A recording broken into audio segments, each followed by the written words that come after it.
La reina recibió una joya, pero nunca la usó el día de su boda. ¿Por qué? Esta es la historia de una tiara en la que no solo se engarzan diamantes, sino también pérdidas, ambiciones, silencios elegantes y, quizás, un amor no correspondido. Fue ofrecida como símbolo de felicidad, pero terminó siendo un recordatorio de que los destinos reales no se tejen con hilos del corazón, sino con patrones de deber. Hoy, cuando vemos el perfil de Isabel II en monedas y billetes, con aquella silueta reconocible coronada por un delicado destello, casi nadie se pregunta, ¿de dónde proviene ese brillo? ¿Por qué esa tiara, entre tantas otras, se convirtió en su sello personal? La respuesta se esconde en otra época, casi olvidada, pero aún viva en el reflejo frío del oro y el susurro suave de las perlas.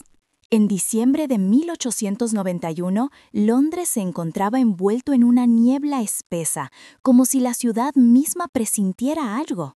La princesa María de Teck, miembro de una rama menor de la familia real, fuerte como una rosa de hierro, había aceptado la propuesta de matrimonio del príncipe Alberto Víctor, hijo mayor del príncipe de Gales.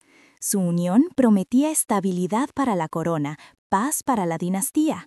Todo estaba preparado: retratos, vestidos, listas de baile, títulos futuros. Y entonces, el vacío. Pocas semanas después, el príncipe falleció repentinamente tras una breve enfermedad. María, May, como la llamaban en privado, quedó en silencio. No se le vio llorar. La tragedia no ocurrió sobre el escenario, sino entre bastidores, donde las lágrimas no podían alterar el protocolo. Pero la familia real no tiene espacio para vacíos. Alguien debía ocupar ese lugar. Y poco después, el hermano menor del fallecido, el príncipe Jorge, heredero inmediato, hizo lo que se esperaba: propuso matrimonio a la prometida de su hermano.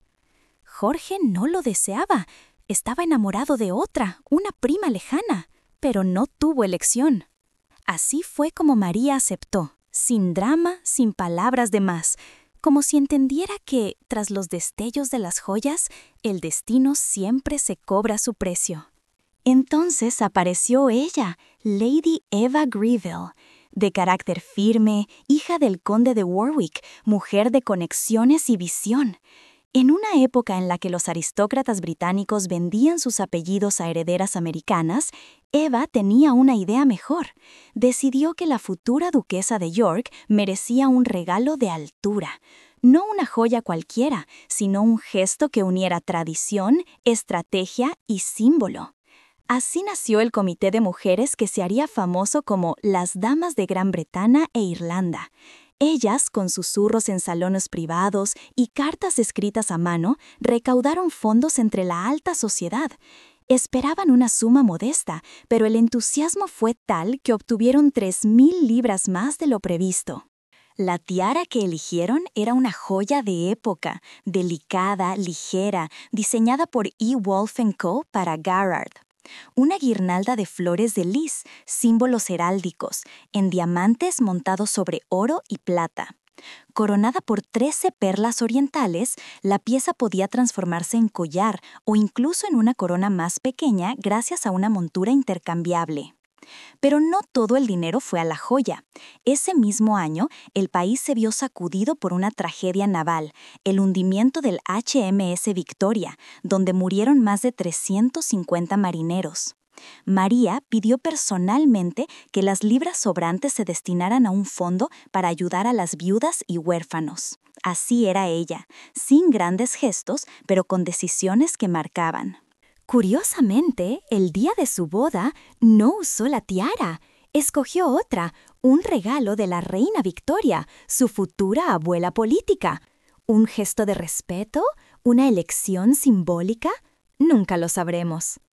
Pero solo unos años después, en uno de los bailes más brillantes del cambio de siglo, el famoso baile de Devonshire, María la lució por fin. Las cámaras del fotógrafo Lafayette capturaron la escena. María disfrazada de Margarita de Valois, con la tiara sobre la frente. A su lado, Jorge, en uniforme teatral de defensor de la reina.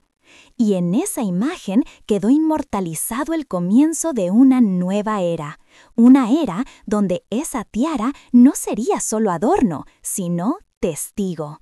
Silenciosa, brillante, persistente. La llevaba como corona, pero nunca le permitió convertirse en el centro de su alma.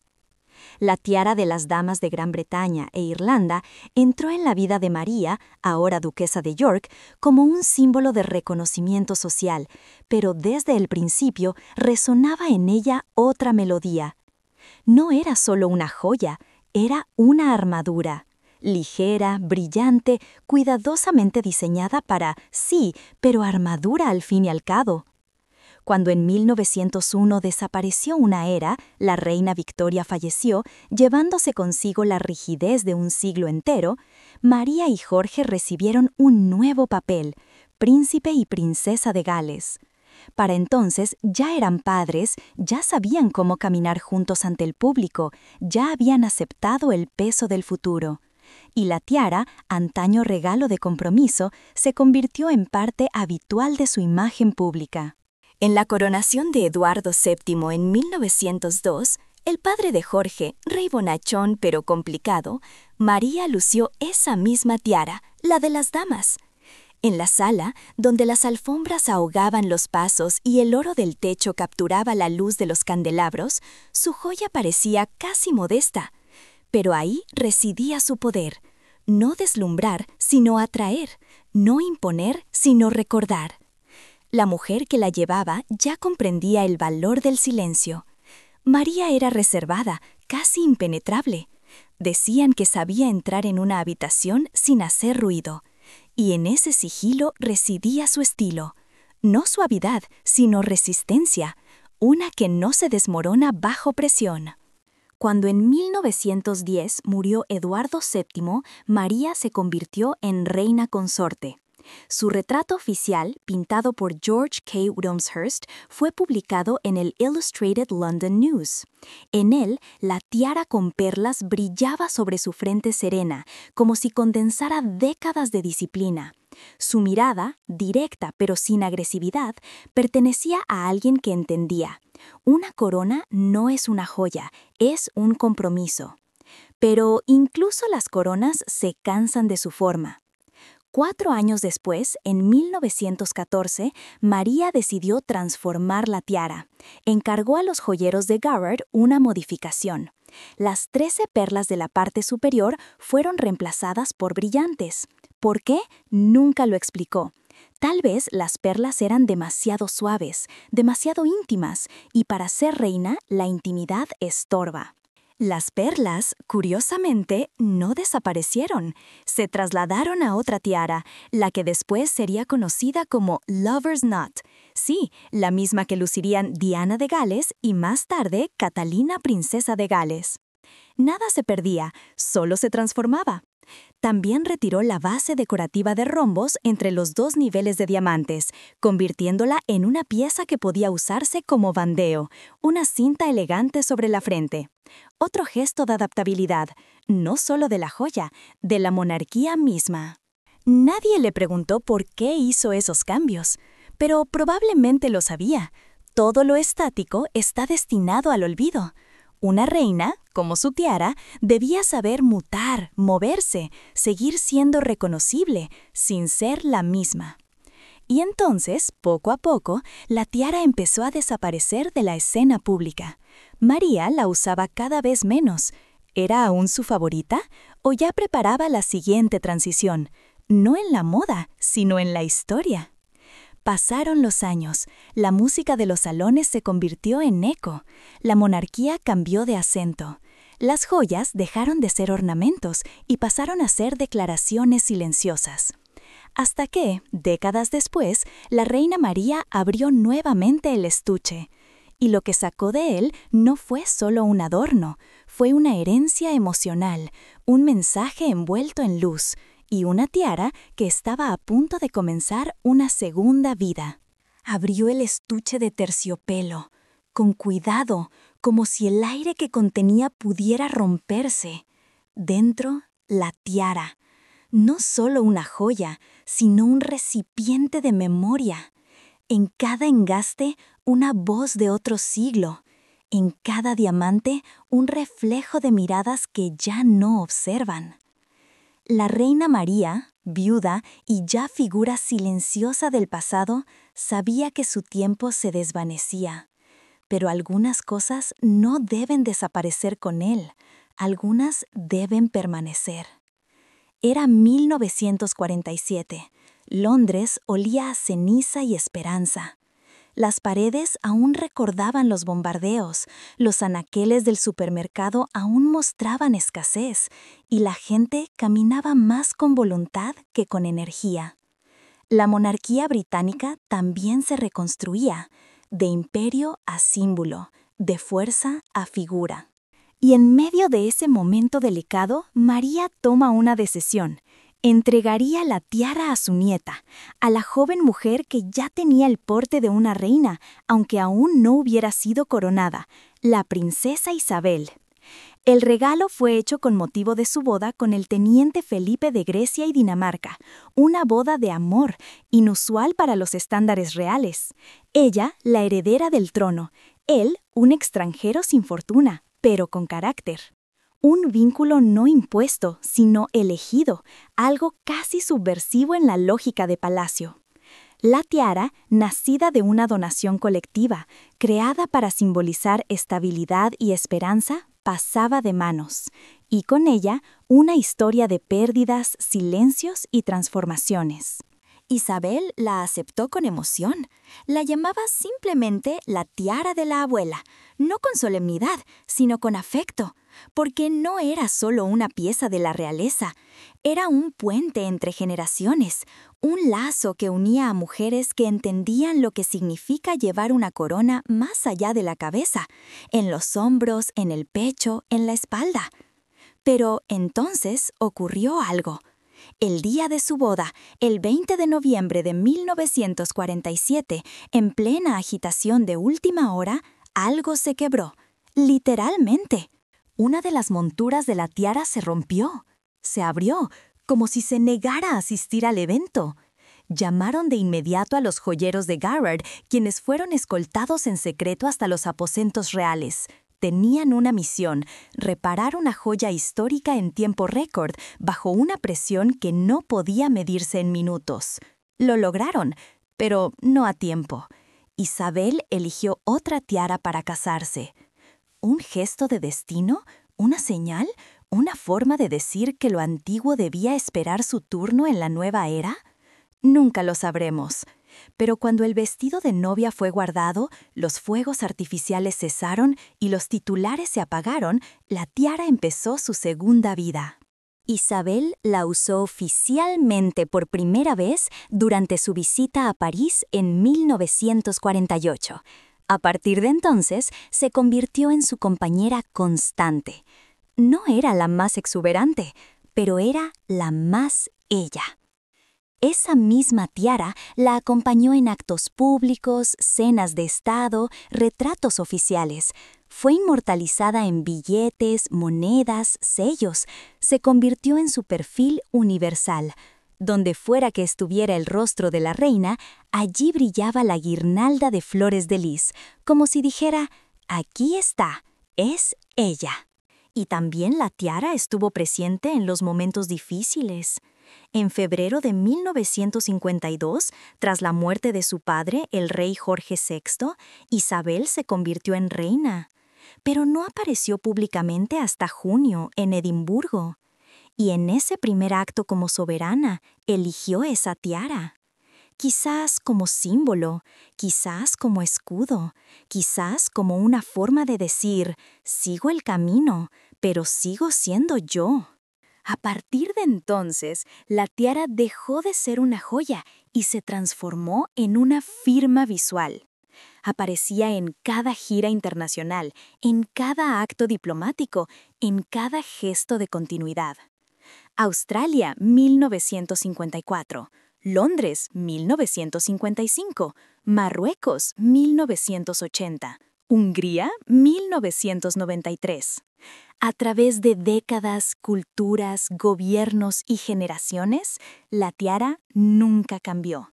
No necesitaba hacerlo, porque ya no era solo un regalo, era una declaración de permanencia, de temple, de lo que puede significar ser reina cuando no se necesita hablar para ser escuchada.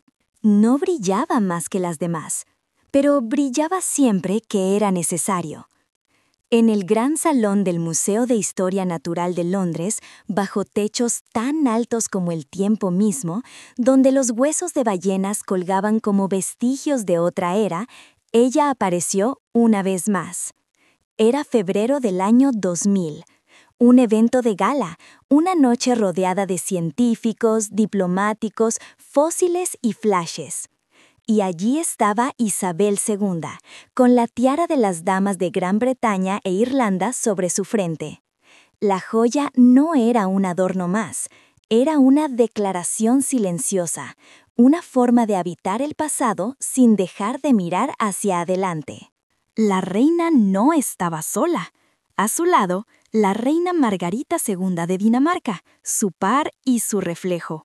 Una artista, intelectual, silenciosa fuerza de su propio reino. Dos mujeres que habían nacido dentro de sus destinos. Dos reinas de sangre antigua, estilos distintos, pero unidas por la misma carga, la de ser símbolo sin desfallecer. Y en medio de ese escenario donde los esqueletos hablaban de extinción, la tiara brillaba no como reliquia, sino como testigo vivo. Porque no estaba allí como pieza de museo, sino como marca de una monarquía que aún respiraba. Muchos no se dieron cuenta, pensaron que era solo una joya más, pero quienes sabían mirar, sabían reconocerla. Era la misma tiara que había acompañado a Isabel en su juventud, la que había cruzado océanos, recibido jefes de Estado, resistido crisis políticas y silencios familiares. Una joya que no pedía atención, simplemente estaba. Y, con los años, comenzó a notarse un patrón. Cuando Isabel elegía esa tiara, lo hacía con intención. No era solo porque combinaba con el vestido, era porque la situación lo exigía. Porque esa tiara era su forma de decir, esto importa. Este momento cuenta, estoy aquí y sigo siendo yo. Pero el tiempo, incluso para las joyas, avanza. Los actos oficiales se volvieron menos frecuentes, las apariciones en tiara más espaciadas. Y poco a poco, la tiara de las damas comenzó a desaparecer de la vista pública. ¿Abandonada? No, protegida. Porque no todo lo valioso se exhibe siempre. Algunas cosas necesitan silencio para conservar su fuerza. Y quizás por eso, mientras la reina seguía cumpliendo funciones, con broches discretos, collares cortos, guantes inmaculados, la tiara permanecía guardada, en su estuche, en su caja de terciopelo, en su memoria. Pero no por eso estaba ausente. Cada vez que alguien la recordaba, en retratos, billetes o sellos, la tiara volvía a respirar. No como una joya antigua, sino como parte del cuerpo de una mujer que había llevado el peso de un mundo sin mover un músculo de más. Y entonces surgía la pregunta, como un susurro entre bastidores: ¿aparecerá otra vez? No se sabe. Quizás lo haga, quizás no. Pero si alguna vez regresa, en una nueva cabeza, en una nueva era, en una nueva fotografía, no será para brillar, será para recordar. Recordar quiénes fuimos y quiénes aún podemos ser. Las tiaras antiguas no desaparecen, solo esperan. A veces lo hacen durante décadas, en estuches forrados de terciopelo, protegidas por el polvo y el silencio. Otras permanecen en retratos, en tomas breves de archivos, en la memoria visual de una nación que no siempre sabe que recuerda, pero sabe que recuerda.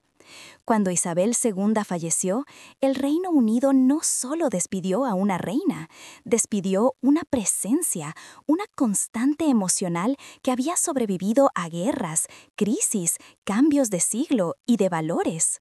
Y entre las muchas preguntas que quedaron flotando en el aire, ¿cómo será el reinado de Carlos III? ¿Qué papel jugará Camila? ¿Cómo se preparará Catalina para el futuro? Hubo una más callada, más íntima, pero no menos cargada. ¿Qué pasará con su tiara? La tiara de las damas de Gran Bretaña e Irlanda no fue la más imponente de la colección real, pero fue, sin duda, la más visible, la más simbólica, la más ella. Y ahora, tras su muerte, esa tiara quedó suspendida en un nuevo limbo. ¿Quién la llevará ahora? ¿Será usada nuevamente? ¿O quedará en el estuche, como un eco sellado de otra era?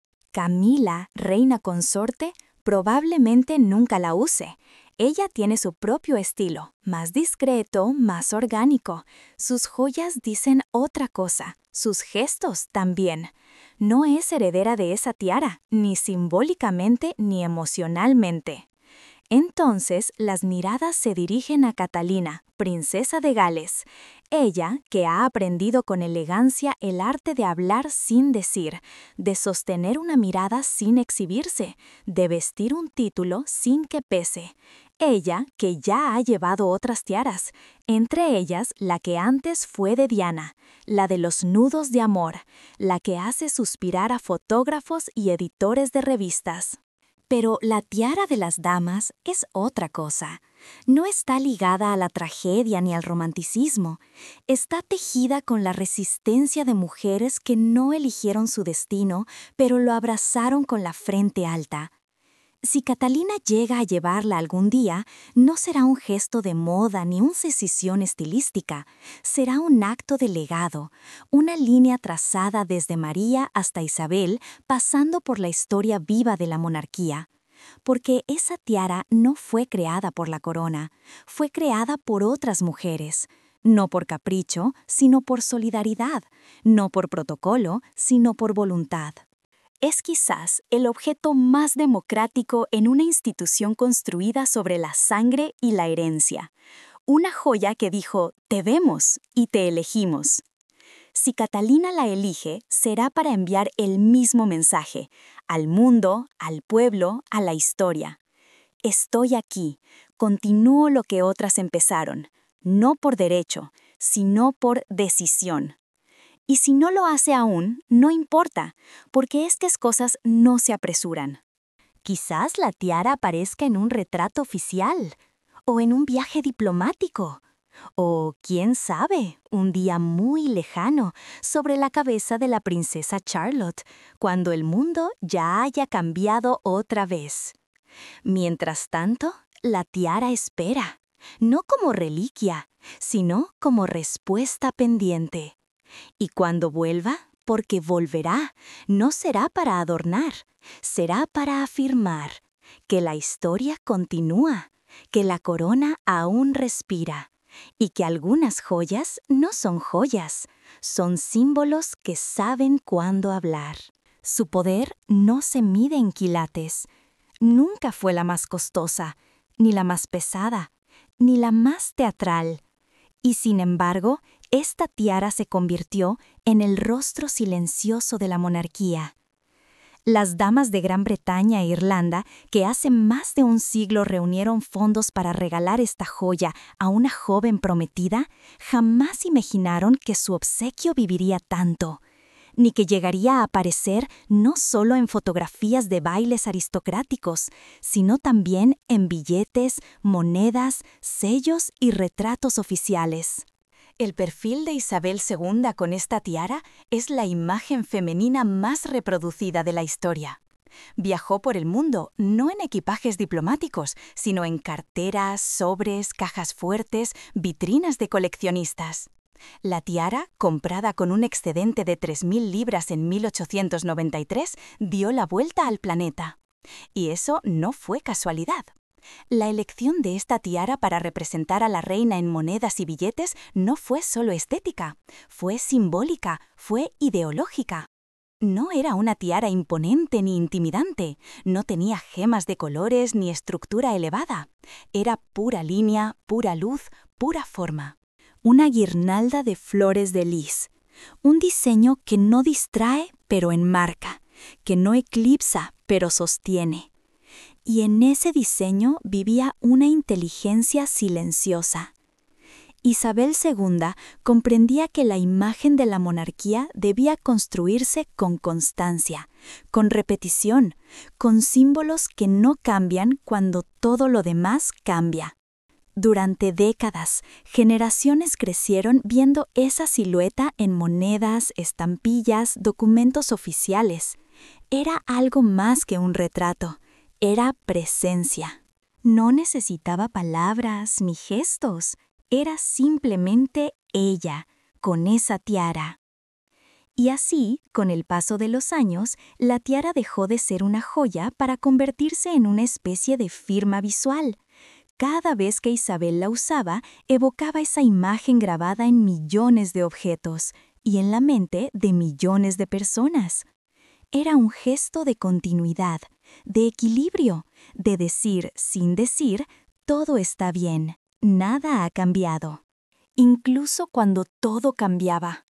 En los momentos de mayor incertidumbre, escándalos familiares, tensiones políticas, pérdida de figuras públicas, la reina reaparecía en público con esa tiara. No como espectáculo, sino como ancla emocional. En 1993, cuando la tiara cumplió 100 años, Isabel no ofreció discursos ni organizó celebraciones. No hizo falta. Simplemente la llevó puesta. Durante un banquete en Hungría, con un vestido rosa brillante, erguida, serena, firme, como si dijera, seguimos aquí y seguimos siendo nosotros. Porque una tiara puede tener fecha de creación. Una reina, años de reinado. Un imperio, fronteras. Pero un símbolo verdadero no tiene caducidad. La tiara de las damas de Gran Bretaña e Irlanda viajó con la reina a través del tiempo, no solo del espacio. Desde los trenes de vapor hasta los aviones privados, desde los bailes de corte hasta las recepciones diplomáticas, desde la tinta de imprenta hasta la pantalla táctil. Y jamás dejó de ser reconocible. Porque su transformación más impresionante no fue estética, fue simbólica. Logró lo que pocos objetos consiguen, permanecer igual en un mundo que no deja de cambiar. A veces, el regreso no comienza con un gesto, sino con una sombra, no con el brillo de las piedras, sino con su ausencia. Con el crujido de una tela de seda, con un movimiento contenido, con una mirada lanzada hacia atrás, al pasado, a la memoria, a lo que ya no se dice en voz alta. Tras la muerte de Isabel II, la Casa Real se sumió en un silencio profundo, controlado. El mundo no solo esperaba la coronación de un nuevo rey, esperaba algo más sutil, más simbólico, un gesto de continuidad, algo que dijera, sin palabras, lo recordamos y seguimos adelante. Los primeros actos públicos fueron casi una coreografía del duelo. Gestos exactos, frases calculadas, broches cuidadosamente elegidos. Y entonces llegó el primer gran banquete de estado de Carlos III. Camila con diamantes suaves, Catalina con terciopelo azul oscuro, elegante, imperturbable. En su cabeza, la tiara nudos de amor. Sí, la misma que lució la princesa Diana. Sí, la misma que ahora es parte del nuevo ciclo. Todo parecía en su sitio. Pero, en el aire. Una pregunta, un eco, una espera. ¿Y la otra? ¿Dónde está ella? ¿Dónde está la tiara? La de las flores de lis, la que brilla sin gritar, la que cruzó siglos y generaciones, la que fue la tiara. Por ahora, no aparece, pero su ausencia no es olvido, es pausa. Porque en la realeza los símbolos no regresan por casualidad, regresan cuando el momento lo exige, cuando ya no hay que explicar nada, cuando basta con ver. Y quizá su regreso no sea en un banquete, quizá no la veamos en una gala o una recepción oficial, Quizá vuelva en algo mucho más íntimo, un retrato, una fotografía inesperada, un instante robado por una cámara discreta.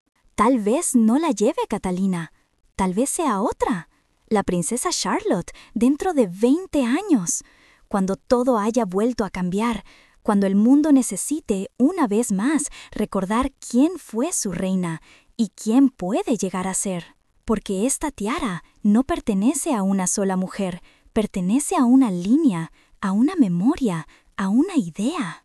Fue usada por mujeres que sabían lo que es callar, por mujeres que no buscaron la historia, pero la sostuvieron, por mujeres que, en lugar de hablar alto, eligieron mirar de frente.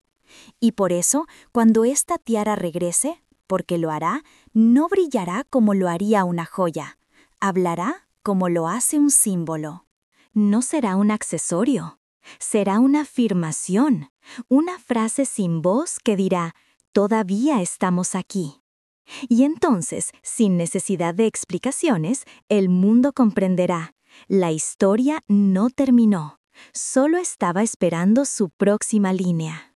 Nunca brilló más que las otras, pero fue la que más tiempo brilló. La tiara de las damas de Gran Bretaña e Irlanda, esa corona modesta en apariencia y poderosa en presencia, fue más que una joya para Isabel II. Fue su silueta, su sello, su perfil ante el mundo. Las mujeres que la regalaron en 1893, con entusiasmo, solidaridad y sentido de pertenencia, nunca imaginaron que su obsequio se convertiría en la imagen femenina más reproducida de toda la historia humana. Y, sin embargo, así fue. Monedas, billetes, sellos, retratos.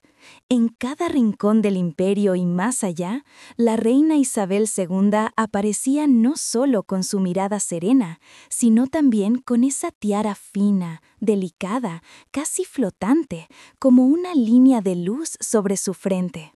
Fue elegida por una razón. No era la más impactante, no tenía esmeraldas, ni rubíes, ni picos elevados. Era una guirnalda de flores de lis, una banda de diamantes sobre oro y plata, una estructura sutil que no decía mírame, sino recuérdame. Y eso fue lo que hizo el mundo, recordarla. Durante más de 7 décadas, la imagen de la reina con esa tiara fue la más constante, la más calmada, la más reconocible. Mientras cambiaban gobiernos, presidentes, modas, tecnologías, ella seguía ahí, con su tiara, inmutable. Porque esa tiara no era solo una elección de estilo, era un ancla visual, una forma de decir, esto permanece, aunque todo lo demás no. Y lo comprendía muy bien Isabel II. Sabía que el poder de su imagen no estaba en su voz, ni siquiera en su figura, sino en la constancia, en ofrecer, año tras año, crisis tras crisis, el mismo rostro sereno con la misma tiara luminosa. Cuando había ruido, ella ofrecía silencio. Cuando había caos, ella ofrecía equilibrio. Y cuando todo parecía tambalearse, ella aparecía, con esa tiara, y el mensaje era claro. Nada se ha roto. Ni siquiera hacía falta que hablara. Aquel perfil con la tiara pasó a ser más que una imagen. Se convirtió en una presencia emocional, una sensación de estabilidad, de confianza, de historia viva, una especie de latido visual. Y así, poco a poco, la tiara dejó de ser una joya de estado y se transformó en una especie de firma silenciosa, como una melodía que no se olvida porque ha acompañado demasiados momentos importantes, como una fotografía que no necesita explicación porque ya lo dice todo. Y aunque ya no se acuñe su rostro en monedas, aunque su imagen deje de circular entre dedos y bolsillos, ese perfil con la tiara ya es eterno. Sigue grabado, en la memoria, en los objetos, en los gestos, en lo que no se dice pero se siente. Porque hay tiaras que adornan y hay tiaras que hablan, y esta nunca dejó de hacerlo. Era empacada en baúles diplomáticos con la misma precisión que un tratado, a veces junto a otras joyas, a veces sola, en su estuche de cuero con interior de terciopelo, acolchada como si llevara no solo diamantes, sino la responsabilidad de una nación. Porque no era solo una tiara, era la compañera silenciosa de la reina, su escudo, su norte. Cada vez que Isabel II emprendía un viaje oficial, largos, ceremoniosos, cargados de historia y expectativa, la tiara de las damas de Gran Bretaña e Irlanda iba con ella, a veces en la maleta, a veces en el protocolo, a veces en el corazón.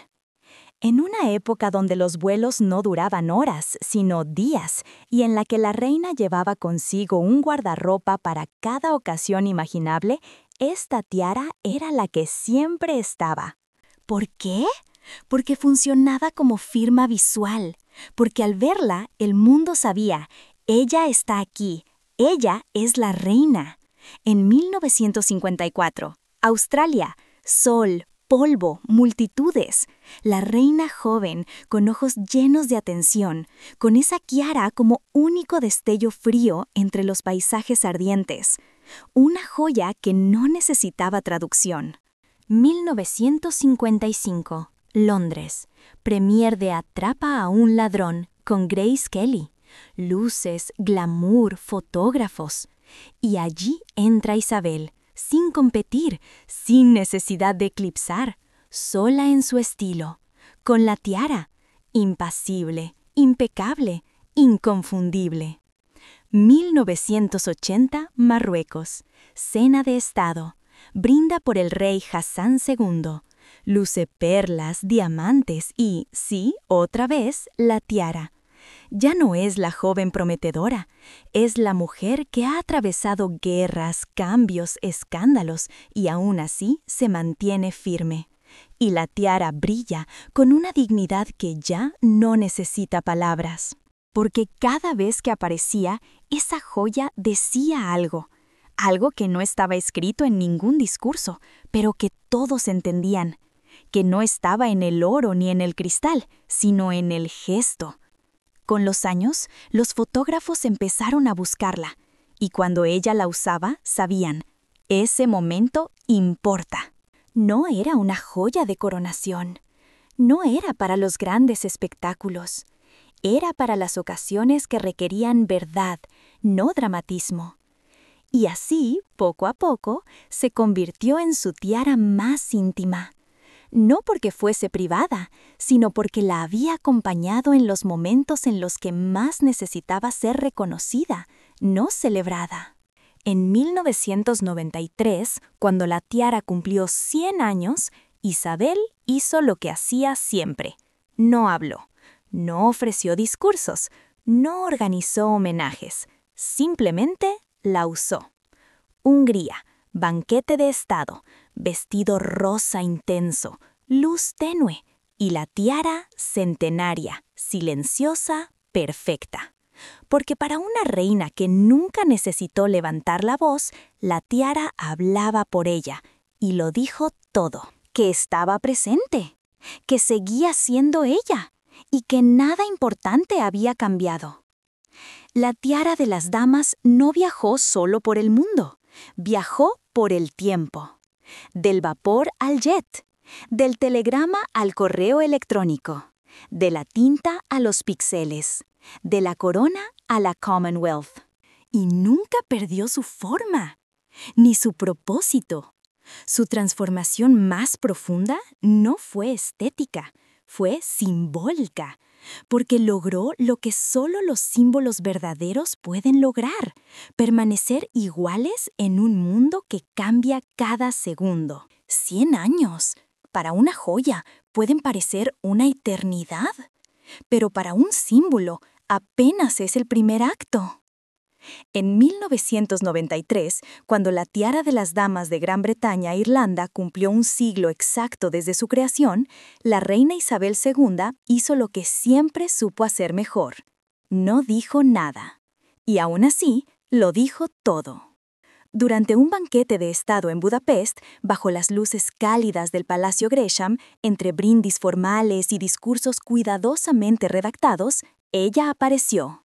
Con esa tiara, la misma de siempre, la que la había acompañado desde antes del trono, la que había brillado sobre su frente en los momentos más delicados de su vida pública, la que, sin alzar la voz, se había convertido en emblema.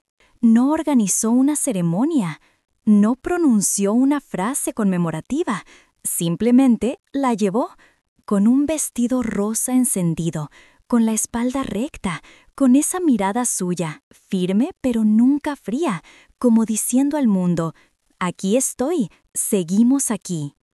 Y ese gesto, aparentemente sencillo, tenía un peso monumental, porque 1993 no era un año cualquiera, era el umbral de un nuevo orden. La Guerra Fría había terminado, Europa se redibujaba, la monarquía ya no se entendía como poder, sino como símbolo, y los símbolos para sobrevivir necesitan algo más que oro, necesitan intención. Isabel lo sabía, y por eso eligió esa tiara, no la más nueva, no la más deslumbrante, sino la más constante. En el año 2000 volvió a hacerlo. Durante una gala en el Museo de Historia Natural, rodeada de esqueletos de ballenas, vitrinas prehistóricas y científicos de rostro serio, la reina entró con la tiara, la misma, la de las damas. Una pieza centenaria entre restos de millones de años, una joya viva en medio de lo fosilizado, un testigo activo de la historia. Allí, entre restos del pasado más lejano, la tiara no parecía vieja, parecía eterna. No como pieza de museo, sino como parte del cuerpo de la monarquía. Y ese fue su poder final. No la exuberancia, no la espectacularidad, sino su capacidad de permanecer sin pedir permiso, de estar sin necesidad de ser explicada, de significar incluso cuando no se menciona. A medida que los años avanzaron y las apariciones públicas de la reina con tiara se hicieron más raras, no fue olvido, fue respeto, fue preservación. Porque no todas las joyas están hechas para el escenario. Algunas pertenecen a la memoria profunda. Y mientras ella vivió, la tiara no necesitó un nuevo rostro. No lo buscó, no lo reclamó, simplemente permaneció. Como lo hacen las cosas verdaderamente importantes, como lo hacen los símbolos que saben esperar y que solo regresan cuando es el momento exacto. Y cuando eso ocurra, porque ocurrirá, cuando la tiara reaparezca sobre una nueva frente, en una nueva era, con una nueva mujer, no será solo un regreso. Será una continuación, sin anunciarlo, sin imponerse, simplemente brillando como siempre lo ha hecho. No para decir aquí empieza algo nuevo, sino para recordar que lo verdadero nunca termina.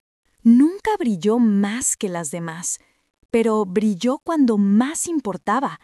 La tiara de las damas de Gran Bretaña e Irlanda no fue la más ostentosa, ni la más antigua, ni la más codiciada por los coleccionistas, pero fue y sigue siendo la más silenciosamente poderosa.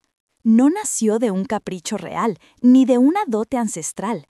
Nació de un gesto colectivo, de mujeres que quisieron decir, te vemos, te elegimos, te acompañamos.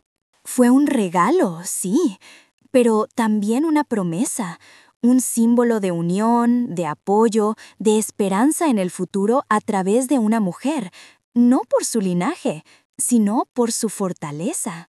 Y quizás por eso sobrevivió a tanto, a las tragedias personales, a las guerras mundiales, a la transformación del imperio en memoria, a la reina que la convirtió en leyenda y a la corona que aún la guarda en silencio.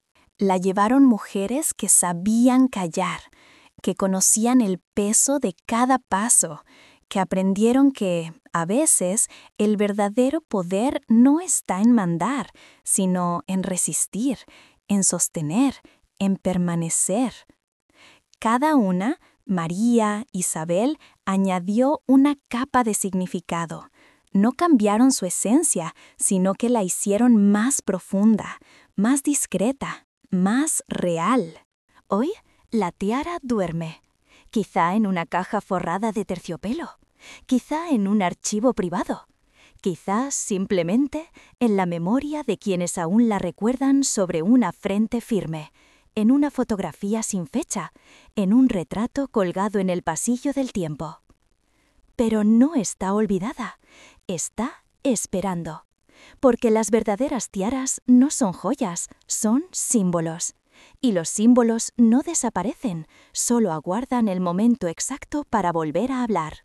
Y cuando regrese, porque regresará, no lo hará como adorno, lo hará como testigo, como eco, como faro.